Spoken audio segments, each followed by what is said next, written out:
Very interesting case. আজকে পেশেন্টটি, আপনি ওটা রাখুন রাখুন। আপনি এই যে পেশেন্টটি যার জন্য ভিডিওটি করছি, পেশেন্টের একটু আমি জিপটা একটু দেখিয়ে নিই। দেখি জিপটা একটু দেখান।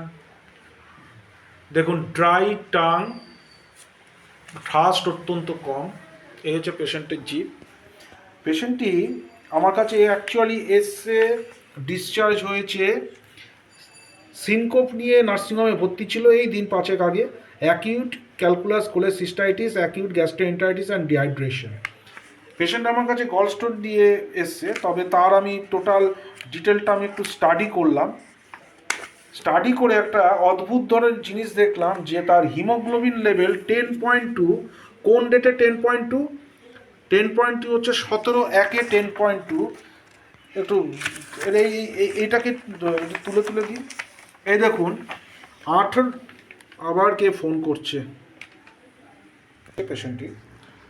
পেশেন্টটি নার্সিংহোম থেকে মানে রিলিজ হয়ে ডিসচার্জ হয়ে এসেছিল, নার্সিংহোমে ভর্তি ছিল syncope, acute calculus cholecystitis, acute gastroenteritis with dehydration.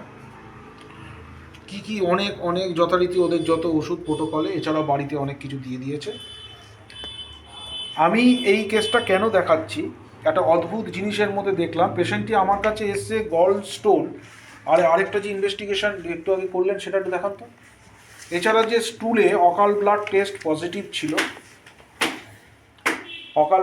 Positive ছিল, আমি একটা ইউএসজি, রিপিট ইউএসজি করতে দিয়েছি, কারণ এইসব কর্পোরেট নার্সিংহোম এদের উপর আমার খুব একটা ভরসা হয় না। আবার একটা কোয়াড্রা থেকে করে এনেছে, এটা একটু ওল্টান গল ব্লাডার। এ দেখুন এখানে লেখা আছে, ডেটটা দেখুন 22/1, আজকে হচ্ছে 24 তারিখ।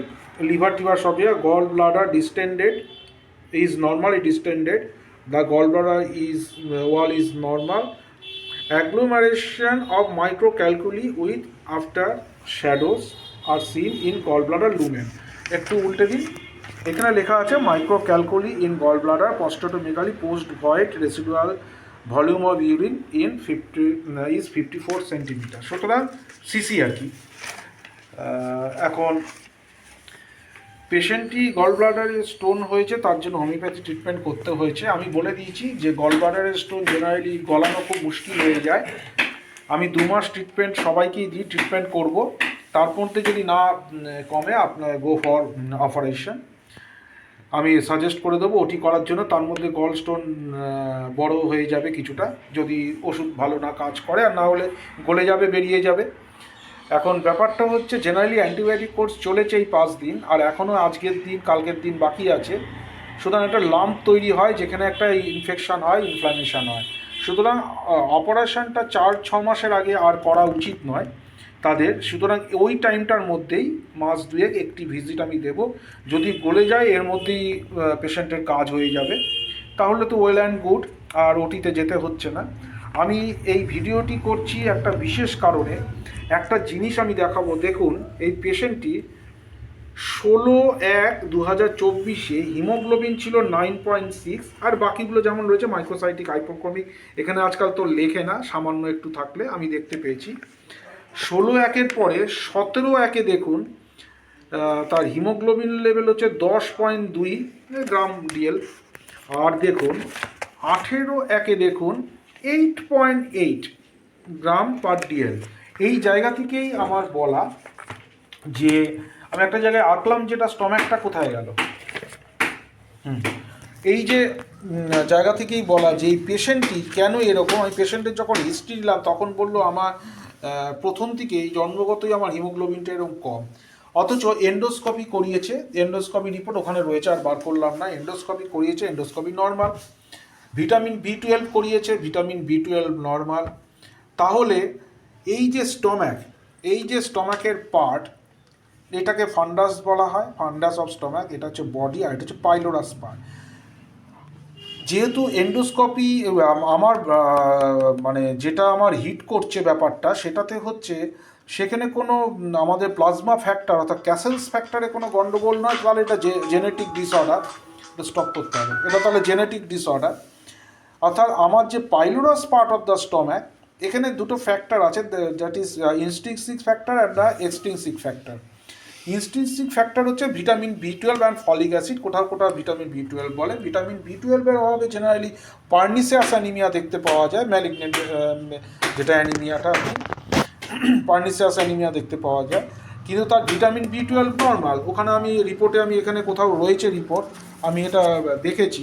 ভিটামিন ওর সাথে ভিটামিন B12টা কোথায় বলুন তো, এখানে রয়েছে ভিটামিন B12 সেরাম, এই যে ভিটামিন B12 দেখুন, ভিটামিন B12 রয়েছে 333.6 অর্থাৎ 333.6, নর্মাল রেঞ্জের মধ্যেই রয়েছে পিকোগ্রাম পার ml। ভিটামিন B12 ওকে। ফেরিটিন লেভেল একটু কম বোধহয় আছে, নাকি ওকেই আছে, দেখুন ওকেই আছে, ফেরিটিন লেভেল ওকে। তো অর্থাৎ আয়রন তাকে ট্যাবলেট দেওয়া হয়েছে, সেই সময় একটু বাড়ছে আবার কমে যাচ্ছে। এর কারণটা কি? অনেকেই অনেক কিছু আজ পর্যন্ত তো কেউ করেনি, আমি তার কোনো ইনভেস্টিগেশন রিপোর্ট দেখতে পাইনি। তেমনই এক্সট্রিনসিক ফ্যাক্টর হচ্ছে ক্যাসেলস ফ্যাক্টর, যেটা ফ্যাক্টর 9 প্লাজমা ফ্যাক্টর। আমার মনে হচ্ছে প্রবাবেল ডায়াগনোসিস যে ক্যাসেলস ফ্যাক্টর অর্থাৎ প্লাজমা ফ্যাক্টরে এই পেশেন্টটি কোনো গণ্ডগোল আছে। ক্যাসেলস ফ্যাক্টর এক্সট্রিনসিক ফ্যাক্টর হচ্ছে ক্যাসেলস ফ্যাক্টর, এই প্লাজমা ফ্যাক্টরে কোনো গণ্ডগোল আছে, সেই জন্য সে ভিটামিন B12কে ঠিক করে অ্যাবজর্ব করতেই পারছে না। যদিও ভিটামিন B12 যদি অ্যাবজর্ব করেও, অ্যাবজর্ব করলেও সে ভালো করে সিনথেসাইজ করতে পারছে না, ভালো করে সিনথেসাইজ করতে পারছে না। আমার মনে হচ্ছে যেন এখানে প্লাজমা ফ্যাক্টরে গণ্ডগোল হতে পারে প্লাজমা ফ্যাক্টরে। এই জন্য আমি তাকে যে প্রেসক্রিপশান করেছি, প্রেসক্রিপশানটা কোথায় গেল, এই যে প্রেসক্রিপশান করেছি, সব কেস টেকিং নিয়ে এখানে আমি কেস টেক সব লিখেছি। এটা এই যে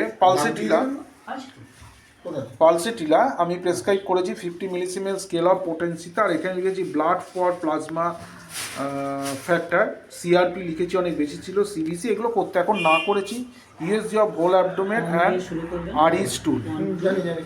সুতরাং ব্লাড ফর প্লাজমা ফ্যাক্টরটা ওনাকে একটু করতে বলেছি আমার ডাউট ক্লিয়ারের জন্য, ঠিক এই পারপাসটাই শুধু দেখার জন্য যে এগুলো তো রেয়ার জেনেটিক কেস, তাহলে যে প্লাজমা ফ্যাক্টরে গণ্ডগোল আছে, এটা ওষুধ দিয়ে তেমন ঠিক করা যায় না, শুধু মেনটেন করা যেতে পারে। তাই এবার আপনি গুটিয়ে নিতে পারেন।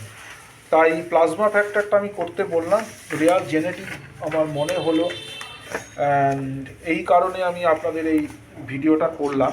যদি এটা হয় ক্যাসেলস ফ্যাক্টর। আর একটা পেশেন্ট বলছে একটা ব্লাড ফর HbA1c আর জায়গায় নেই, HbA1c এটা লিখে দিলাম, HbA1c বারবার পেশেন্ট বলছে HbA1c লিখে দিতে। সুগারের জন্য করা হয় salicylated haemoglobin. Thank you very much.